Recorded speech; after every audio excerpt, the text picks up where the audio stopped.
A Republican former senator is sort of behind closed doors providing a masterclass on corruption. This is Norm Coleman.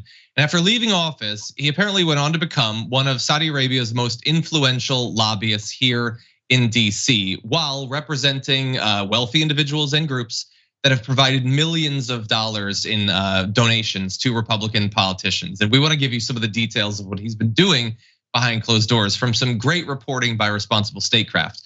Say last year, he had a request for 30 Republican congressional staffers. So this is how you do the lobbying. You contact their offices to get through them to their representatives. Coleman had helped many of their bosses' campaigns in his role atop an organization that raised and spent over $165 million in just the 2020 election cycle. Maddening amounts of money. So he wrote to these 30 different offices. At this time, the kingdom would appreciate if your member of Congress would publicly welcome this step and call out the Houthis for their continuous obstruction of the political process. So this is in regards to an, at that point, Saudi ceasefire initiative in Yemen that the rebels ultimately rejected. They demanded that any such agreement would require the Saudis to fully lift the blockade that was currently in effect around Yemen, which has contributed to literally hundreds of thousands of deaths. But while that was one request that he made on behalf of Saudi Arabia, it was hardly the only one. He wrote over 1,000 emails to House and Senate staffers in 2021 and 2022 as part of his paid work for Saudi Arabia. He and several of his colleagues at his law firm are registered as foreign agents of the kingdom. So credit to them for actually registering as foreign agents. That's almost novel in this day and age. The emails, as well as the details of $175,000 per month contract between the law firm and Saudi Arabia, are all contained in filings that have been submitted to the DOJ. To put it in perspective, the total amount of lobbying that was spent by Saudi Arabia, it was $21 million just last year. And we know that there's a lot of money in politics. Nobody's surprised by that. But the huge amount of money that he is responsible for, the huge amount of money coming from just one country that could hardly be counted as one of our major allies, that is a lot of money that can buy you a lot of influence. And who is to say how it affected our political outcomes, how it affected what legislation was written or not, passed or didn't, vetoes that were done or not? What can you buy with $21 million? What do you guys think? So this is a great example of basically money laundering that happens in DC. So it's not technically money laundering, but what the foreign governments do is they give money to lobbyists like Norm Coleman, and then Norm Coleman takes different money from other donors and funnels it to the politicians, right? So they're getting money from different sources here and then pushing them out through different vehicles to the politicians. So when Norm Coleman writes them a letter saying the kingdom would like this, the Republicans know if I don't do what the kingdom wants, it's gonna cost me a ton of money. So look, let me give you guys scale here, okay? So, and let me explain these two groups, all right? He helped found the Congressional Leadership Fund, Norm Coleman did. So that's their super PAC, okay, where he serves as the chair, according to a current biography on his law firm Profile. And Coleman also serves as the chair of the American Action Network. American Action Network has given $94 million to Republicans since 2011. When somebody gives you $94 million, when they write you a letter saying, I would like this or the kingdom would like that, you pay attention. But that's nothing compared to the Congressional Leadership Fund, which he's the chair of. They gave $165 million in just 2020 alone. So they are massive, massive donors to the Republican politicians. So when Norm Coleman writes you a letter, you pay attention. That's your boss. And Norm Coleman's boss is Saudi Arabia. And he is over the top fawning of Saudi Arabia. He says things as absurd as that the Saudi government is the model of moderate Islam.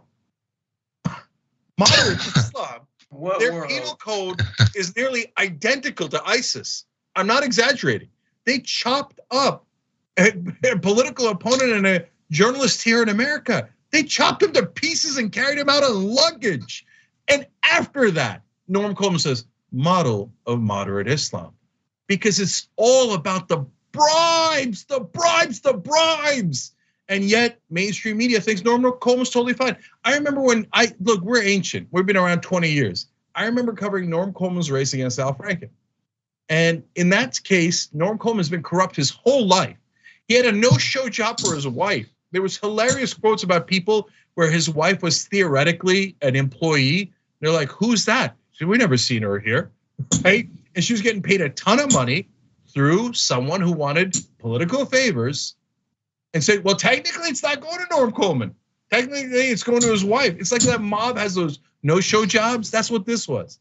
So, but that entire time, all the way through to today, Norm Coleman is a very legitimate, upstanding member of Washington. He is very respectable, very credible, and just a wonderful, upstanding citizen.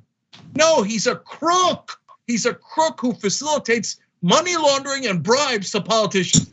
But the mainstream media would never tell you that because it would be politically incorrect. Republicans would get mad at them for exposing corruption. By the way, so would corporate Democrats.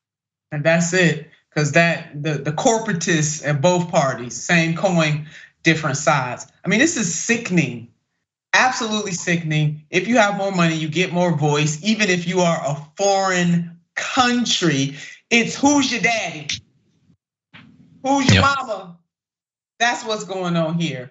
And I am so glad that we continue to cover stories like this because people got to wake up. We cannot be complicit in our own damn demise. And this is what is happening and has happened in the past, continues to happen right now. This is really some sick stuff. Yeah, and by the way, of course, the Republicans just voted down a bill that wouldn't end money. All it would do was just disclose donors above $10,000. You want to give $9,500? They think you're middle class, or you're fine. You don't have to be disclosed. Above $10,000, they're like, no way, no way. You think we're gonna let you find out who's bribing us? No. And wait, Cenk, you mean all of the Republicans voted against it except for the anti-elite, right-wing populist Republican politicians, right? Because surely they would want the disclosure. Surely they would, John, and that's why none of them voted for this, because there are no populists in the Republican Party.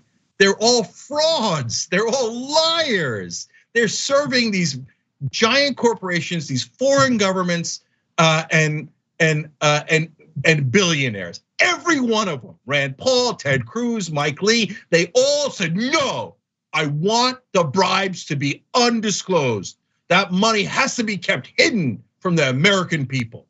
They're such huge liars. By the way, don't get me wrong. It's not like the Democrats meant it. They put that bill up because they knew the Republicans were gonna vote no. I said, knew it was gonna fail. Yeah, and look, I gotta say this last thing. So, Nina, we talked about this in the context of your race. So we had a group called Democratic Majority for Israel, just flat out says it in their name. We're not for America, we're for Israel, okay? That's right. And they put in millions into that race. And then when we said, hey, wait a minute, it looks like they're trying to help a foreign government, because Israel, I looked at a map of Cleveland, couldn't find Israel. Good night. And the press yelled at us instead of the goddamn lobbyists. I mean, right. And we said it at the time. We said it doesn't matter if it's Israel or Saudi Arabia. They're all buying our politicians. Right, insert said country. And you don't give a damn that 50% of the children in Cleveland are living in poverty. They don't care that Big Mama, Big Daddy can't take care of their families because inflation is so high. They don't care that the erosion of the child tax credit, not just erosion, just flat out disappeared, has a profound impact on the people who live in not only Cleveland, but the greater Cleveland area. You think they give a damn about that? No, not at all. But when you stand up and advocate for your constituents, as you just said, Cenk, you went through similar stuff, then we get shouted down. What about Cleveland? This is, again, we, the American people, must stop being complicit in our own damn demise. We got to stand up and fight back against this. More money should not be speech. I know we got to deal with Citizens United, but in the meantime, in between time, we should have some righteous indignation over this stuff. And they doing it in the broad open daylight. You know why? Because they know it will not be any consequences or repercussions for their actions. I gotta say one last thing. John just read you the stat. Did you see that anywhere else in the mainstream press? That 370,000 people died in Yemen because of the Saudi blockade. So you hear about all the deaths in Ukraine, and you should, and I'm glad they're covering that. But Russia is not an ally. So when they invade Ukraine, oh my God, the civilians, good. Saudi Arabia is an ally. In other words, they bought all of our corrupt, crooked politicians, right? So they invade Yemen, kill 370,000 people on the blockade alone. Where's the press? Where's the dead kids on the TV? Where's all the dead bodies? Where's all the stories of outrage? Where's all the stories of the Yemeni people heroically fighting back, which they have, just like the Ukrainians have? Nowhere to be found, because the media doesn't do news. They're in the manufacturing consent business. Noam Chomsky wrote this decades ago, and he was 100% right. The point of news for corporate media is not at all news. It's marketing for corporations and foreign governments and corruption.